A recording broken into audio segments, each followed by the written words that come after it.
Hello అందరికీ. సింపుల్గా mutton curry ఎలా చేసుకోవాలో చెప్పుకుందాం. ఇప్పుడు ప్యాన్లో ఆయిల్ వేసుకోవాలి, ఒక 3 స్పూన్స్ లాగా. తర్వాత కొంచెం హీట్ అయిన తర్వాత బిర్యానీ మసాలా వేసుకోవాలన్నమాట.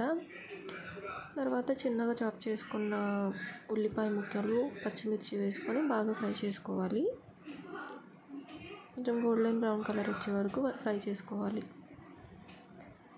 ఇక్కడ కొంచెం నేను కరివేపాకు యాడ్ చేసుకుంటున్నాను. బాగా మిక్స్ చేసుకోవాలన్నమాట.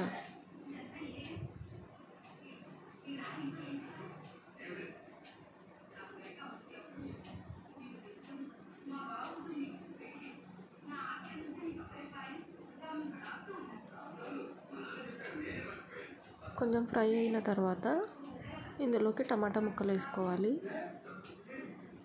అవి కూడా పచ్చివాసన పోయే వరకు వేయించుకోవాలి.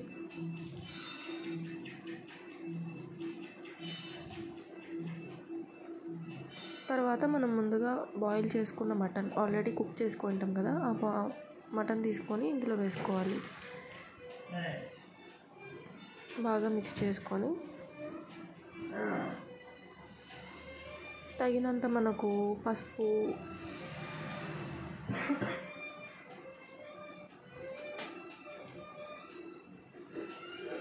సాల్ట్ వేసుకుంటున్నాను. తర్వాత కొంచెం కారం వేసుకోవాలన్నమాట. 1 స్పూన్ అయితే సరిపోతుంది.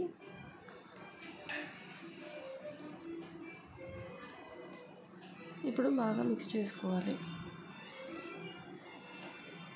మంచిగా ముక్కకు పట్టేలాగా బాగా మిక్స్ చేసుకోవాలన్నమాట. కొంచెం ఆయిల్లో బాగా కుక్ అవ్వాలి. తర్వాత కొబ్బరి పొడి ఉంటే వేసుకోవచ్చు అన్నమాట. కొబ్బరి పొడి ఎందుకంటే గ్రేవీ కోసం. కొబ్బరి పొడి వేసుకుంటే మనకు గ్రేవీ బాగా వస్తుంది. మంచిగా ఫ్రై చేసుకోవాలి. ఇది ఎక్కువ టైం తీసుకోదు, ఎందుకంటే మనం మటన్ ఆల్రెడీ కుక్ చేసుకుంటాం కాబట్టి. సో ఇప్పుడు కొంచెం ధనియాల పొడి,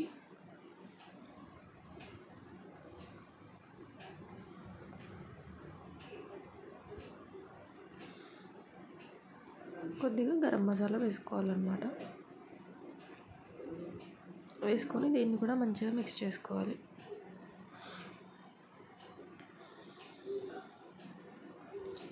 ఇప్పుడు మనం మటన్ కుక్ చేసుకుంటాం కదా, ఆ వాటర్ ఏమైనా ఉంటే ఇందులో వేసుకోవాలన్నమాట. ఎందుకంటే టేస్ట్ బాగా వస్తుంది. నార్మల్ వాటర్కి ఆ వాటర్కి ఇదే తేడా. బాగా కుక్ అయిన తర్వాత కొంచెం మటన్ మసాలా వేసుకొని ఫైనల్గా కొంచెం కొత్తిమీర వేసుకొని బాగా సర్వ్ చేసుకుంటే సరిపోతుంది. బాగా ఉడికించుకోవాలన్నమాట. ఆల్రెడీ ఉడికింటుంది, ఏమంటే మనకు గ్రేవీ కోసం. టేస్ట్ అయితే చాలా బాగా వస్తుందండి. ఎవరైనా ఈజీగా చేసుకోవచ్చు ఈ రెసిపీని. మటన్ చాలా కష్టమేమో అనుకుంటాం కానీ చాలా ఈజీ. కొంచెం పుదీనా అండ్ కొంచెం కొత్తిమీర వేసుకోవాలి. ఫైనల్గా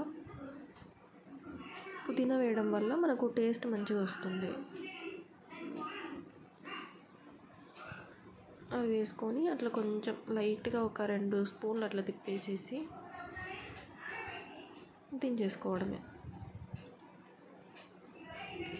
మీరు కూడా తప్పకుండా ట్రై చేయండి, చాలా బాగా కుదురుతుంది. ఎలా వచ్చిందో నాకు కామెంట్ సెక్షన్లో తెలుపుతారు. అంతే ఇంకా ఈ వీడియో. Bye. Thanks for watching. Please subscribe.